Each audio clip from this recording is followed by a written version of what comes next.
the mission is the same. Obviously we got a little more time this year to build some concepts and do some things in the offseason that we didn't get to do last year. So it's different, but the motto and the intentions are the same. I'm definitely further along in terms of the administrative aspect, some of the paperwork, some of the things that are deemed more important than others in terms of supervision or administration, as I said. But it's always building. I'm always learning. Definitely made some mistakes last year that I learned from this year that I won't go through this year. So this year will be some new mistakes that I go through. But I'm a year ahead of where I was last year.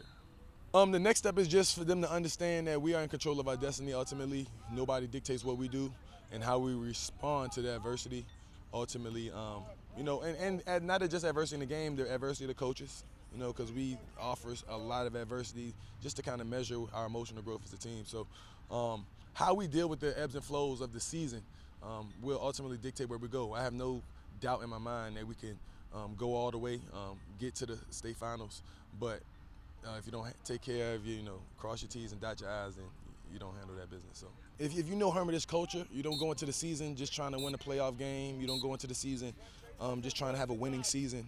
You go into the season to play for a state championship. And that was the goal last year.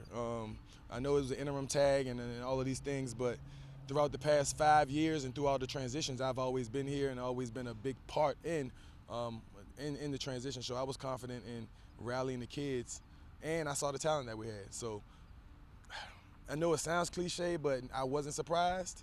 The